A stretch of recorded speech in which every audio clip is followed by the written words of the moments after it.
मैं एम अली आप सभी का Haidari study point YouTube channel पे खैर मकदम करता हूँ। आज की अपनी इस वीडियो में हम लोग सीटेड दिसंबर सन 2019 में उर्दू के पेपर 2 की फर्स्ट लैंग्वेज में पूछे गए सवालात को हल करेंगे, जिससे आप लोगों को यह अंदाज़ा हो जाएगा कि पेपर 2 में किस लेवल के क्वेश्चन पूछे जाते हैं और उसका पैटर्न क्या होता है। इस क्वेश्चन पेपर को हल करते हुए हम लोग उर्दू पेडागोजी के जो मुश्किल अल्फाज हैं उनको हिंदी और अंग्रेज़ी में भी एक्सप्लेन करेंगे, ताकि पेडागोजी के सवालात को समझने में आपको कोई भी दिक्कत और परेशानी का सामना न करना पड़े। तो आज की हमारी ये वीडियो आपके लिए बहुत ही ज़्यादा मददगार साबित होने वाली है। आप हमारी इस वीडियो को लाइक करें, शेयर करें। आप लोग शेयर नहीं करते हैं। मैं आप लोगों के लिए इतनी मेहनत कर रहा हूं, बदले में आप मुझे मेहनत का फल नहीं दे रहे हैं। कैसे मेहनत का फल देंगे? आप वीडियो को शेयर करेंगे, दोस्तों को रिकमेंड करेंगे कि वो हैदरी स्टडी पॉइंट को सब्सक्राइब कर लें। तो चलिए शुरू करते हैं। पहले हम लोग पेडागोजी के क्वेश्चंस को हल कर लेते हैं, बाद में हम लोग पैसेज पे बेस्ड सवालों को हल करेंगे और मैं आपको आखिर में पैसेज को सॉल्व करने का तरीका यानी कि ट्रिक बताऊंगा, जिससे आप आसानी से पैसेज के सवालों को कम वक्त में हल कर सकते हैं। तो चलिए शुरू करते हैं। पहला सवाल जो पेडागोजी का है वो ये है कि दर्ज झेल बयान में से कौन दुरुस्त है। 4 स्टेटमेंट हैं, कौन सा स्टेटमेंट करेक्ट है ये आपको बताना है। पहला है एराबो रमूज जुमले के मानी बदल देते हैं, यानी कि जो पंक्चुएशन मार्क्स होते हैं, जो विराम चिन्ह होते हैं, वो सेंटेंस की मीनिंग चेंज कर देते हैं। दूसरा है एराबो रमूज बमुश्किल जुमले के मानी में रद्दो बदल करते हैं, यानी कि जो पंक्चुएशन मार्क्स हैं वो मुश्किल से हार्डली सेंटेंस की मीनिंग में चेंजेस करते हैं। तीसरा है एराबो रमूज मतन को खूबसूरत बनाने में मुआविन होते हैं, यानी कि जो पंक्चुएशन मार्क्स होते हैं वो पैसेज को बहुत ज़्यादा अट्रैक्टिव बना देते हैं, खूबसूरत बनाने में मददगार होते हैं। या फिर एराबो रमूज मतन के मुताले की रवानी में रखना अंदाज होते हैं, यानी कि जो पंक्चुएशन मार्क्स होते हैं पैसेज को पढ़ने की जो फ्लुएंसी होती है उसको बाधित कर देते हैं, रोकते हैं, उसको ख़त्म कर देते हैं। तो कौन सा स्टेटमेंट सही है? तो आपको पता होना चाहिए कि जो एराबो रमूज होते हैं, जो पंक्चुएशन मार्क्स होते हैं, विराम चिन्ह होते हैं, ये जुमले के मानी बदल देते हैं। हाँ, बदल देते हैं। कैसे? मैं एक सेंटेंस बोलूँ, रुको मत जाओ, ठीक है, रुको मत जाओ, मैंने ये आपको सेंटेंस लिखा, लेकिन मैंने यहाँ पे अगर कामा लगा दिया तो मीनिंग चेंज हो गई। रुको मत जाओ और रुको मत जाओ, दोनों में सेंटेंस में मीनिंग में चेंजेस हुए कि नहीं? अगर मैं कह रहा हूँ रुको मत जाओ, यानी मैं रोक रहा हूँ, फिर मैं इसी सेंटेंस में यहाँ पे अगर मैं कामा लगा दे रहा हूँ, कह रहा हूँ रुको मत जाओ, यानी कि मैं भेज रहा हूँ। तो इस तरह से आपने देखा कि जो एराबो रमूज होते हैं वो सेंटेंस की मीनिंग को चेंज कर देते हैं, यानी कि पहला वाला ऑप्शन सही हो गया। अगला सवाल ये है कि तलबा के लिखने के अंदाज़े कद्र को सबसे ज़्यादा तवज्जो देनी चाहिए, यानी कि जब आप चाहते हैं कि एक स्टूडेंट का राइटिंग स्किल का इवेल्युएशन करें तो आप सबसे ज़्यादा जो ध्यान देंगे, तवज्जो देंगे, किस पर देंगे? क्या सही इमला और कवायद पर, यानी कि करेक्ट स्पेलिंग और ग्रामर पर ध्यान देंगे, या फिर ख़यालात इज़हार पर, यानी कि एक्सप्रेशन ऑफ आइडियाज़ पर, या फिर लफ्ज़ों को मुकर्रर तादाद में लिखने पर, यानी कि जो वर्ड्स हैं उनको फिक्स नंबर्स में लिखने पर, या फिर तहरीर में मुहावरे और ज़रबुल मसल बरतने पर, यानी कि जब आप लिखें तो इडियम्स एंड फ्रेजेस का यूज़ करें। तो जब आप बच्चे के लिखने के अंदाज़े कद्र को करेंगे तो आपको सबसे ज़्यादा ध्यान देना चाहिए ख़यालात इज़हार पर, यानी कि बच्चों के जो आइडियाज़ हैं उनको एक्सप्रेस करने पर, बच्चों के विचारों को अभिव्यक्त करने पर हमें सबसे ज़्यादा ध्यान देना चाहिए तलबा के लिखने के अंदाज़े कद्र में। तो आगे बढ़ते हैं अगले सवाल पे। अगला सवाल ये रहा जो कि एनसीएफ से रिलेटेड है, ध्यान से पढ़ेंगे। सवाल में पूछा जा रहा है कि दर्ज झेल में से कौन एनसीएफ 2005 के रहनुमा उसूलों में शामिल नहीं है, यानी कि एनसीएफ का जो प्रिंसिपल्स हैं उनमें इस ऑप्शन में से कौन शामिल नहीं है। बारी बारी से ऑप्शन पढ़ते हैं। पहला ऑप्शन है स्कूल के बाहर की ज़िंदगी से मालूमात को जोड़ने पर, जी हाँ, ये तो एनसीएफ के उसूल में शामिल है। एनसीएफ कह रहा है कि बच्चों को सिर्फ स्कूल पर ही बेस्ड जो नॉलेज है वो नहीं देना चाहिए, बल्कि स्कूल से बाहर के रियल लाइफ से भी बच्चों को रिलेट करना चाहिए। यानी कि स्कूल के बाहर की ज़िंदगी से मालूमात को जोड़ने पर ये एनसीएफ क्या करता है, जोर देता है। तो ये तो एनसीएफ के उसूल में शामिल हो गया। दूसरा है रटी हुई आमोजिश के तरीका को तर्क करने की यकीन दहानी पर। जी हाँ, ये भी बात सही है। जो एनसीएफ है वो रटने पर यानी कि मेमोराइजेशन पर, ठीक है, रट्टा मारने पर क्या करता है, मना करता है। यानी कि रटी हुई आमोजिश के तरीके को, रटने के जो पढ़ाने के तरीके हैं उनको छोड़ने की बात करता है। तो ये भी क्या है, एक एनसीएफ का रूल है, प्रिंसिपल है। ठीक है। तीसरा है कि निसाब को दरसी किताब पर मरकूज होना चाहिए। तो यहाँ पे दोस्तों ध्यान दीजिए, एनसीएफ हरगिज़ ये नहीं कह रहा है कि जो सिलेबस हो वो टेक्स्ट पे ही बेस्ड हो। एनसीएफ तो कह रहा है कि स्कूल के बाहर की ज़िंदगी से बच्चों की मालूमात को जोड़िए। तो यहाँ पे ये वाला जो स्टेटमेंट है ये एनसीएफ के उसूलों में शामिल नहीं, यानी कि तीसरा वाला जो हमारा ऑप्शन है वो सही हो जाएगा। और ये ऑप्शन एनसीएफ के रहनुमा उसूलों में शामिल नहीं है। चौथा ऑप्शन भी देख लेते हैं ताकि हमको पता चल जाए कि एनसीएफ का एक और उसूल क्या है। एनसीएफ का उसूल ये है कि एग्ज़ाम जो हो वो ज़्यादा से ज़्यादा फ्लेक्सिबल हो, यानी इम्तिहान को मज़ीद लचकदार और क्लासरूम की ज़िंदगी से मरबूत बनाना चाहिए। ये भी एनसीएफ कह रहा है। एनसीएफ क्या नहीं कह रहा है, एनसीएफ ये नहीं कह रहा है कि आप बस सिलेबस पे ही क्या रहें, डिपेंडेंट रहें। तो तीसरा वाला ऑप्शन हमारा जवाब हो गया। अगला सवाल ये रहा कि जो हकीकी मालूमात क्या, कब, कहाँ और किस तरह ख़त्म हुआ के बारे में लफ्ज़ी तस्वीर फराहम करे उसे क्या कहते हैं। यानी कि जो लफ्ज़ी तस्वीर यानी कि फ़ोटोज़ वगैरह फराहम करे किसी इन्फॉर्मेशन के बारे में कि वो कब हुई, कहाँ हुई, कैसे हुई, तो क्या उसको प्रोजेक्ट वर्क कहते हैं या फिर मफजूज़ा काम कहते हैं या फिर वाक़याती रिकॉर्ड कहते हैं या फिर रेटिंग स्केल कहते हैं। तो जो किसी इन्फॉर्मेशन को क्या करे, पिक्चर में, तस्वीर में फराहम कर दे कि वो कब, कहाँ, कैसे हुआ, तो उसको हम वाक़याती रिकॉर्ड कहते हैं। ठीक है, तीसरा वाला ऑप्शन सही हो गया। चलिए आगे बढ़ते हैं अगले सवाल पे। लड़के ज़बान के हवाले से क्या कर रहे हैं, इसके मुजाहरे का सबूत क्या है। बच्चे लैंग्वेज यूज़ कर रहे हैं कि नहीं कर रहे हैं, इसको अगर आप शो करना चाहते हैं तो चारों ऑप्शन में किससे करेंगे। जांच के नंबरात से, तलबा का ज़बान का इस्तेमाल लिखने और बोलने में, या फिर कौमी दरसियात और निसाब, या ज़बान के अगराज़ व मकासद की समझ। तो अगर तलबा ज़बान का इस्तेमाल लिखने और बोलने में कर रहे हैं तो इसका मतलब ये है कि लड़के ज़बान के हवाले से लैंग्वेज यूज़ कर रहे हैं। तो यहाँ पे दूसरा वाला ऑप्शन हमारा सही जवाब है। आगे बढ़ते हैं। वाइगोस्की से रिलेटेड ये आपका सवाल आ गया। देखिए वाइगोस्की, पियाजे और आपका जो चॉम्स्की हैं उनसे सवाल आते हैं सेकेंड पेपर में। ठीक है, सेकेंड पेपर में ज़रूर सवाल आते हैं। तो मैं वाइगोस्की से मुताल्लिक इस सवाल को आपको समझा देता हूँ।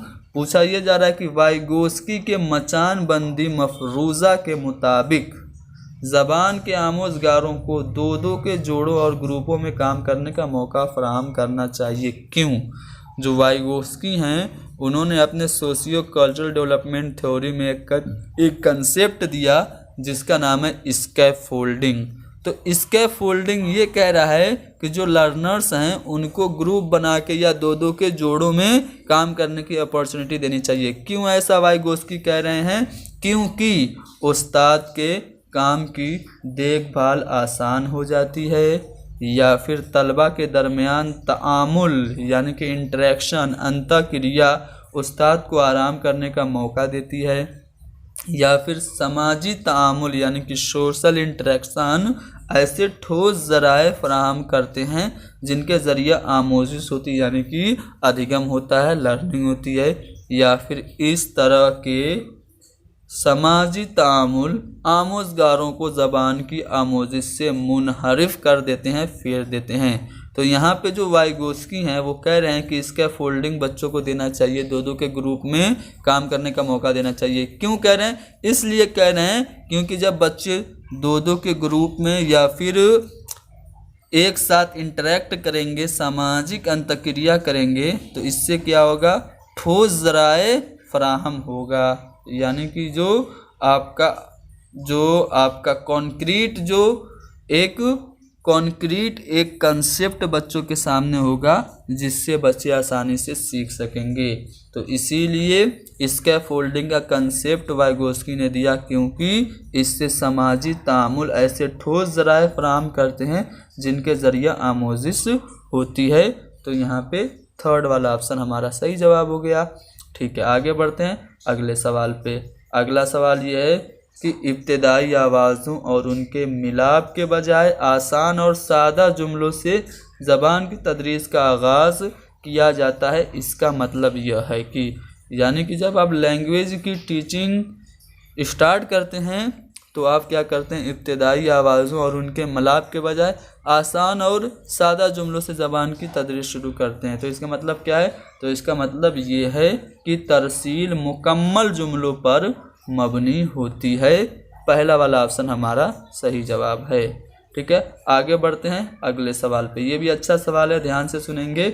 सवाल में ये कहा जा रहा है कि 7वीं जमात का उस्ताद ज़बान की क्लास में बसरी आमोज़गारों की तदरीस के लिए, यानी कि जो विजुअल लर्नर हैं, जो देख के चीज़ों को सीखते हैं, उनको पढ़ाने के लिए, उनकी टीचिंग के लिए क्या कर रहा है? यूट्यूब के वीडियो, समई आमोज़गारों के लिए रिकॉर्डिंग, यानी कि जो सुन के सीख सकते हैं उनके लिए क्या कर रहा है? रिकॉर्डिंग।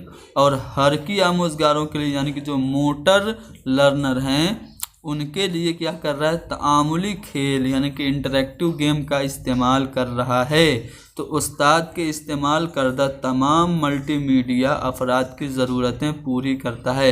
यानी कि क्या कर रहा है? जो सिर्फ देख सकते हैं उनके लिए यूट्यूब की वीडियोस, जो सिर्फ सुन सकते हैं उनके लिए रिकॉर्डिंग, और जो फिज़िकली चैलेंज्ड हैं, यानी कि हरकी आमोज़गार हैं, उनके लिए इंटरेक्टिव खेल का इस्तेमाल कर रहा है।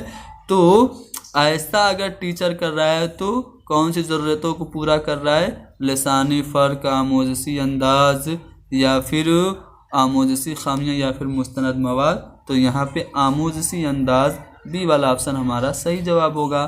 ठीक है, आगे बढ़ते हैं अगले सवाल पे। वकूफ़ियत पसंद नज़रिया के मुताबिक ज़बान के उस्ताद को बच्चों की गलतियों को किस तरह देखना चाहिए?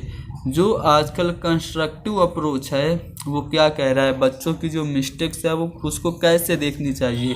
क्या आमोजिश में रुकावट और खलल है, यानी कि बच्चों की गलतियां लर्निंग में रुकावट पैदा करती हैं, या फिर गौर फिक्र की बसीरत फराहम करने वाली आमोजिश का हिस्सा है, यानी कि सोचने समझने की एक क्या देती हैं? अंतर्दृष्टि देती हैं, इंसाइट देती हैं, और ये आमोजिश का यानी कि लर्निंग का हिस्सा हैं, या फिर पहले इस्लाह की जाने वाली और फिर दोबारा करने से बचने वाली चीज़ मानते हैं, या फिर गलतियों को आमोजिशी अमल में बच्चों की ऐसी लापरवाही जिस पर फ़ौरन ध्यान देने की ज़रूरत है।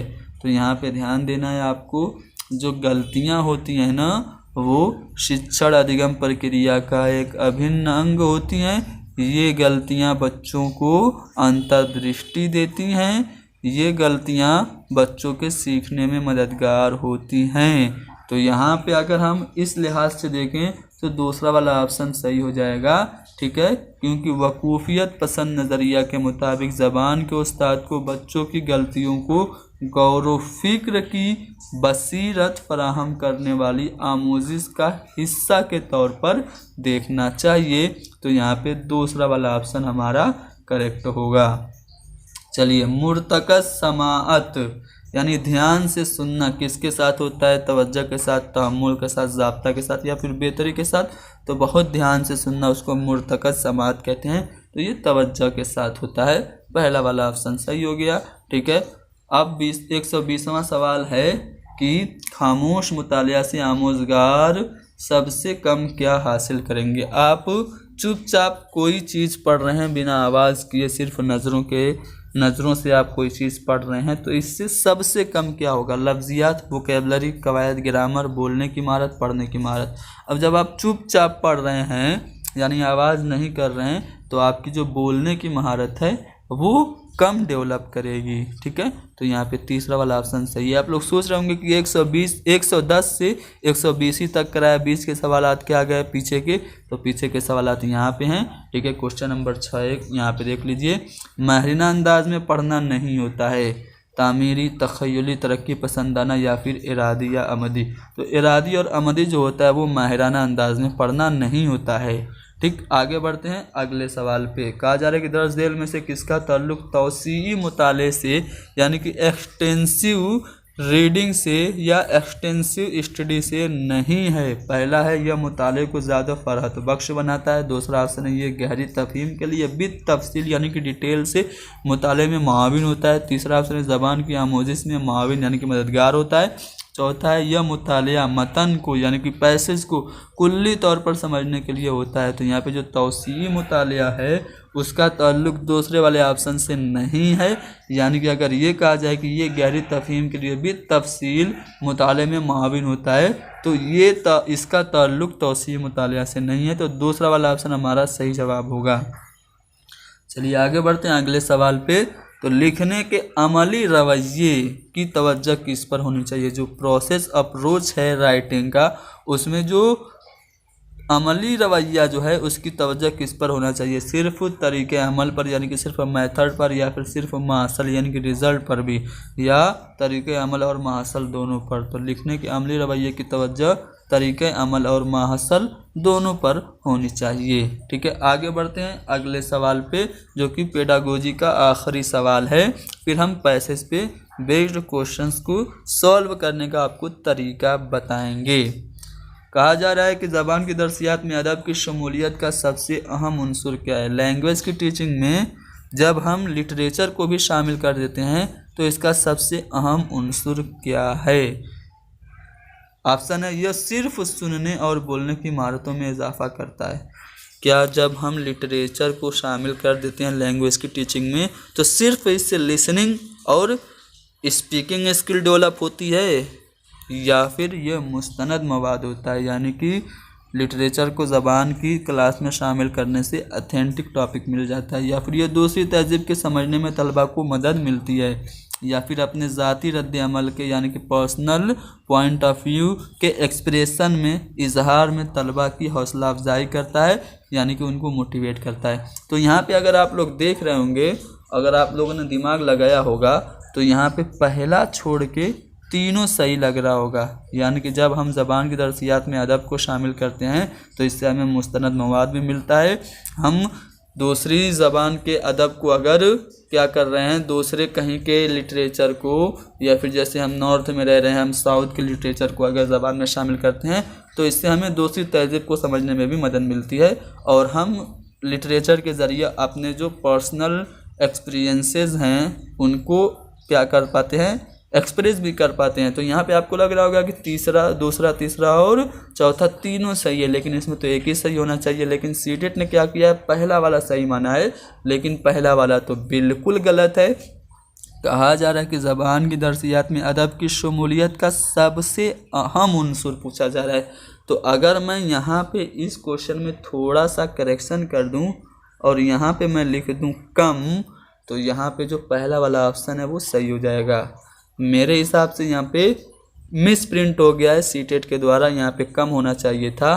तो ज़बान की दरसियात में अदब की शमूलियत का सबसे कम अहम उन्सुर क्या है, तो सबसे कम अहम उन्सुर ये है कि ये सिर्फ सुनने और बोलने की महारतों में इजाफा करता है, ये सबसे कम अहम है। ठीक है, तो यहाँ पे हमारा पहला वाला ऑप्शन सही हो गया। तो चलिए अब पेडागोजी के बाद हम पैसेज पे बेस्ड क्वेश्चंस को सॉल्व करते हैं। कम वक्त में कैसे हम पैसेज के सवालों को हल करेंगे, चलिए सिखाता हूँ। बड़े पैसेज को आप कम वक्त में कैसे हल करेंगे, आप अपने वक्त को इम्तिहान में कैसे बचाएंगे। देखिए अब ये जो पैसेज है आपको इसे पूरा नहीं पढ़ना है, ठीक है, पहले आपको पैसेज पढ़ना ही नहीं है। जब आप पैसेज को सॉल्व करने बैठें तो पहले क्या कीजिए, पहले सवालात देखिए। सवालात जब आप पहले ही पढ़ लेंगे तो सवालात जब आपके ज़हन में आ जाएंगे, उसके बाद जब आप पैसेज पढ़ेंगे तो पैसेज पढ़ते ही आपको सवालों के जवाबात मिलते जाएंगे। या फिर आपको क्या करना है, सवालात पढ़ना है और हर सवाल से एक अहम जो लफ्ज़ है या फिर आप उसे कीवर्ड कहिए, उसे आपको ज़हन नशीन कर लेना है या फिर पेपर पे कहीं किनारे लिख लेना है। ठीक है, जैसे पहला जो सवाल है कि लता के गाने की क्या खासियत है, यानी लता के गाने की खासियत क्या है, तो ये जो खासियत लफ्ज़ आपको मिल गया, इसको आपको जल्दी से आप अपने क्वेश्चन पेपर के किनारे लिख लेंगे। ठीक है, ताकि जब आप पैसेज पढ़ें तो आपको पूरा पैसेज न पढ़ना पड़े, सीधे आपको फ़ौरन खासियत को ढूंढना पड़े और उसके आसपास के पैराग्राफ को पढ़ के आप समझ जाएं कि सवाल कहाँ से पूछा गया है और इसका मुमकिन जवाब क्या होगा।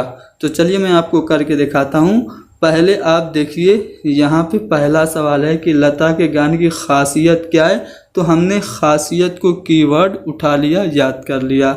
दूसरा है लता से पहले कौन एक अच्छी गुलकारा थी, तो यहाँ पे गुलकारा को आपको उठाना है और याद कर लेना है या फिर कहीं कोने में लिख लेना है।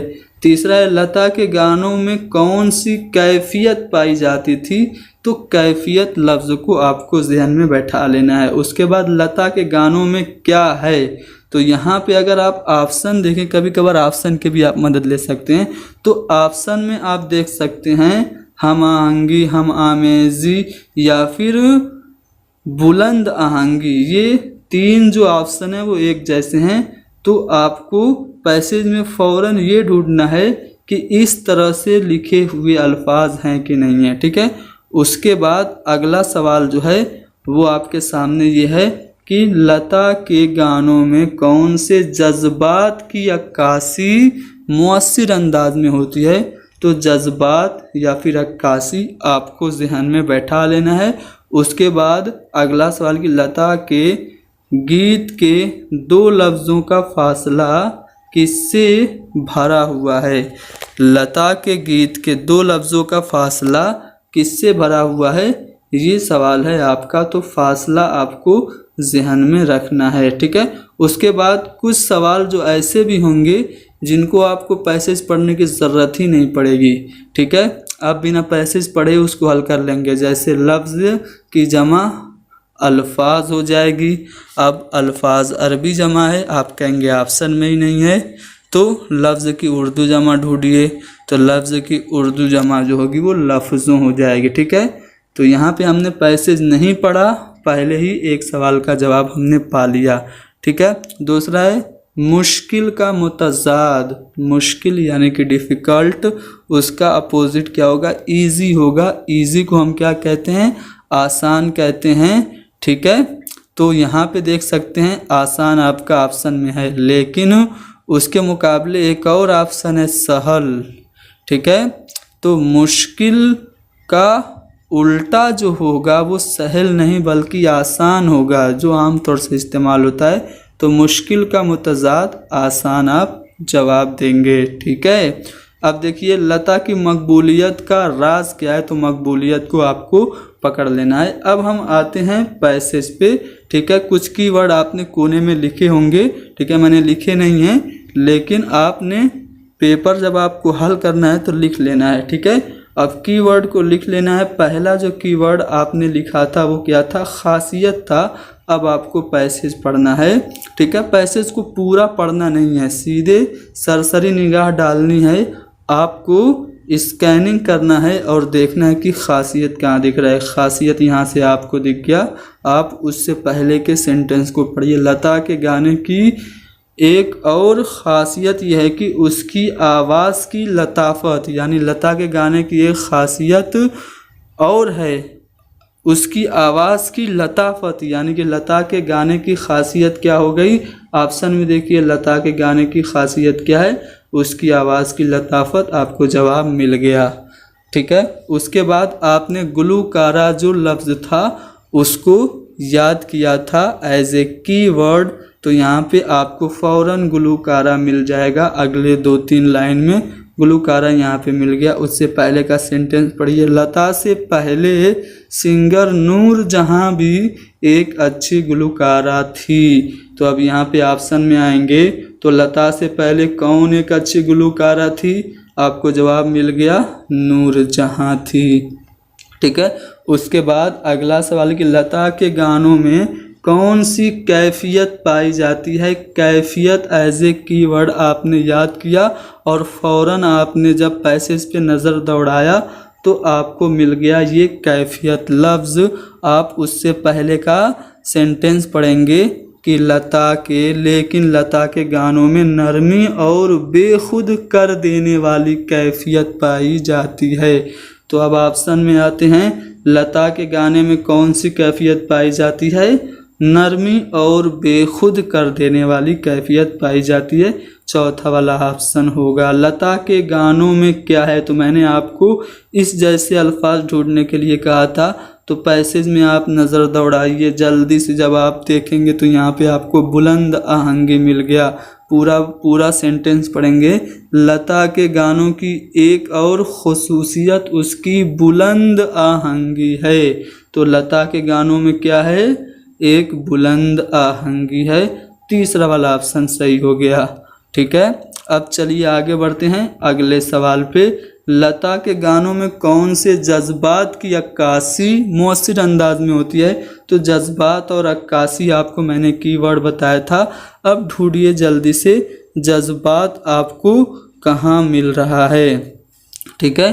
तो अगर आप नज़र को दौड़ाएंगे तो यहाँ पे आप देख सकते हैं कि जज्बात और अक्कासी यहाँ से आपको दिख गया।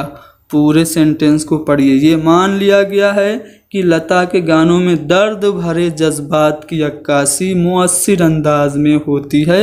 सवाल क्या था? सवाल ये था कि लता के गाने में कौन से जज्बात की अक्कासी मुअस्सिर अंदाज से होती है? तो दर्द भरे जज्बात की। तीसरा वाला ऑप्शन सही होगा। ठीक है। लता के गीत के 2 लफ्ज़ों का फासला किससे भरा हुआ है? तो 2 लफ्ज़ों का फासला आपको ढूंढना है।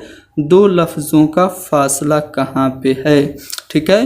तो यहाँ पे 2 लफ्ज़ यहाँ पे दिख गया, यहाँ पे भी 2 लफ्ज़ दिख गया।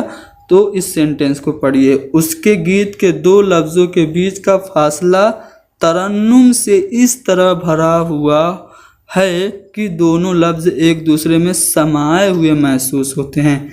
तो 2 लफ्ज़ यहाँ से जब आपको कीवर्ड मिला तो आप फ़ौरन जब सवाल पे आएंगे तो आपको क्या मिलेगा कि लता के गीत के 2 लफ्ज़ों का फासला किससे भरा हुआ है? पैसेज में बताया जा रहा है तरन्नुम से भरा हुआ है। तो यहाँ पे पहला वाला ऑप्शन सही हो गया। इन दोनों सवालात के जवाब मैंने पहले ही आपको बिना पैसेज बता दिया था। अब लता की मकबूलियत का क्या राज है? तो मकबूलियत एज ए कीवर्ड आपने कोने में कहीं लिखा होगा और आपको जब आप पैसेज देखेंगे तो पैसेज के शुरू में ही आपको मकबूलियत दिख जाएगा। ठीक है। तो लता की मकबूलियत का असल राज उसकी आवाज़ की नगमगी है। अब देखिए यहाँ पे सवाल में आते हैं, लता की मकबूलियत का राज क्या है? उसकी आवाज़ की नगमगी। तो यहाँ पे दूसरा वाला ऑप्शन सही होगा। ठीक है। तो इस तरह से जब आप पैसेज को सॉल्व करेंगे तो आपका वक्त बच जाएगा। चूँकि मैंने आपको समझाया और बार बार मैंने पेजेस को स्लाइड्स को बदला। ठीक है। तो इसलिए मुझे ज़्यादा वक्त लगा। लेकिन जब आप इसकी 1-2 बार घर पे प्रैक्टिस कर लेंगे और एग्ज़ाम में जब आप इस तरीके को फॉलो करेंगे तो आपका वक्त बचेगा।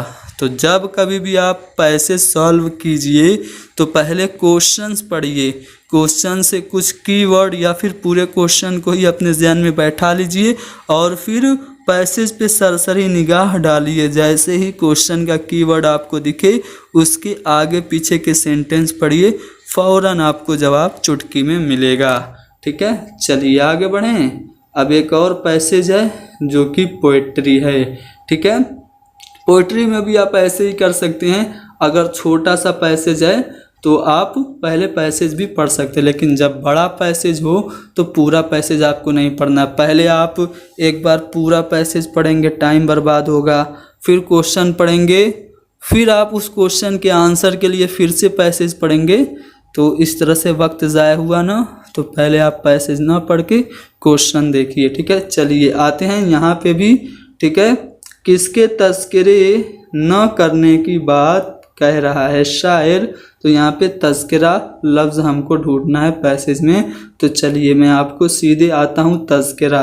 यहाँ पे तस्करे दिख गए। अब उस पूरे शेर को पढ़ लेते हैं जिस मिसरे में तस्करा आया है। यह अंधेरे के तस्करे कब तक, दोस्तों रोशनी की बात करो। तो ये अंधेरे के कब तक तस्करे किए जाएं, यानी कि कह रहा है कि अंधेरे के तस्करे मत करो। अब सवाल पे आओ, शायर किसके तस्करे न करने की बात कह रहा है, अंधेरे के तस्करे न करने की बात शायर कह रहा है। अगला है, शायर दिल लगी की बात करने वाले को क्या कह रहा है, दिल लगी की बात।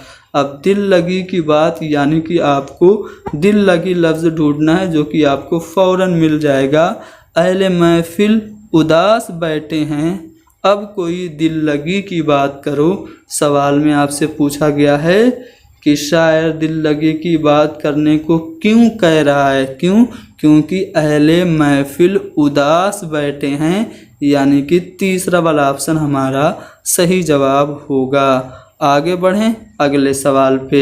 अगला सवाल यह है कि शायर दुश्मनों से कौन सी बात करने को कह रहा है। तो यहाँ पे दुश्मन लफ्ज़ एज ए कीवर्ड आपको ढूंढ लेना है। तो यहाँ पे जब आप दुश्मन को देखेंगे तो यहाँ पे आपको दिख गया,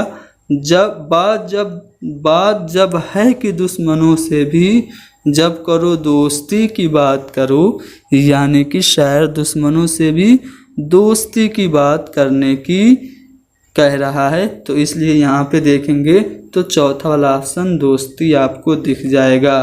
फूल मुरझा गए तो क्या डैश है। तो यहाँ पे एक मिसरा है, इसमें खाली जगह छोड़ दिया है। तो फूल मुरझा गए कौन से मिसरे में है, आपको फ़ौरन ढूंढ लेना है।